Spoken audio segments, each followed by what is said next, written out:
Good evening and welcome to the Business Day. I'm Andrea Chisholm. Gas prices are going up tomorrow. A liter of 87 and 90 gasoline will sell for $1.54 more. Automotive diesel is up 5 cents and ultra-low sulfur diesel is costing 32 cents more. Kerosene will go up by 93 cents. The price of propane will increase by 12 cents and butane is costing 91 cents more. Oil prices settled higher today. Oil for delivery in October gained 4 cents to settle at $43.39 per barrel. The Office of Utilities Regulation OUR has cleared the JPS of wrongdoing following investigations into reports of excessive billing linked to smart meters.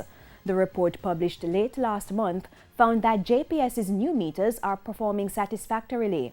The OUR concluded that the new meters installed between January 2017 and June 2019 is not the main driver of consumption. JPS says it's pleased with the rating, which confirms that the integrity and functionality of the smart meters are up to standard. Palace Amusement Company says it will resume operations today. Confirmation came from marketing manager at the company, Melanie Graham.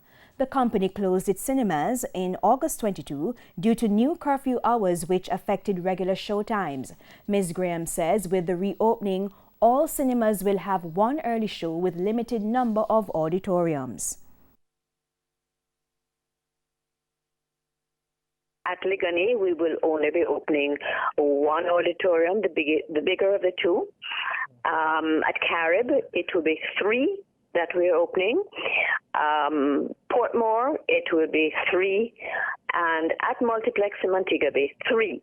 The times will vary slightly for Montego Bay because their curfew is a little different to what we have in this part of the world. The company has implemented measures in line with the COVID-19 protocols established by the Health Ministry. We will have in place all the protocols that we had before, that we were given. And you know that we have all of these special MERV 13 filters that make sure that the air is clean. And before the show, what we do is turn on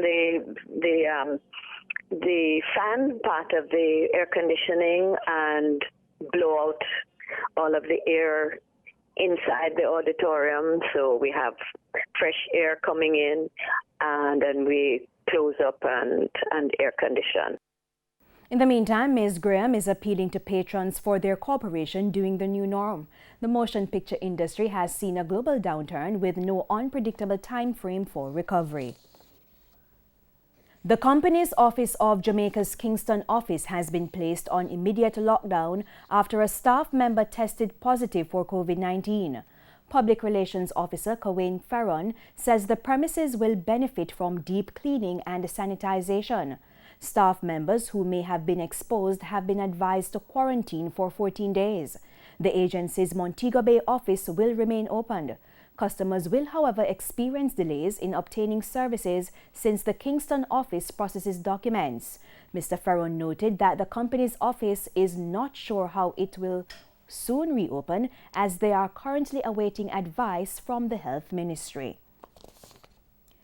Currency trading ended today with the US dollar selling for $150.41, the Canadian dollar $114.28.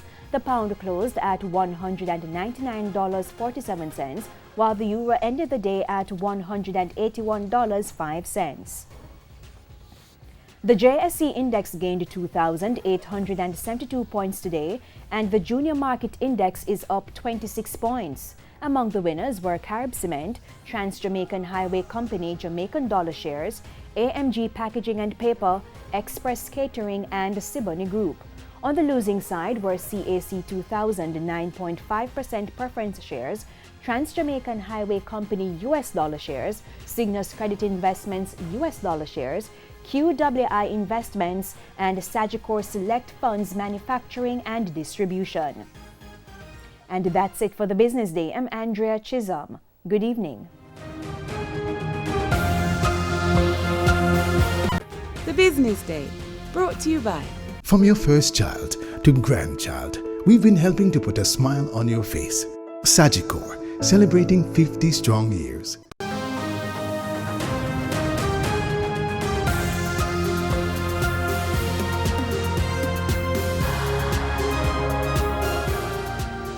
We go down to news overseas. At least 100 people have died in flash flooding in northern Afghanistan's Parwan province.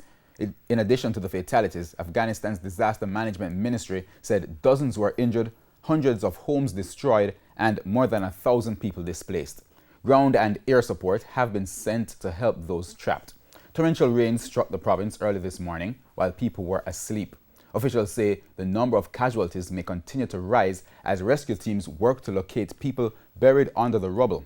Police and rescue teams have been deployed amid the worst disaster to have hit that province. And the Primetime News package continues with sports right after this break.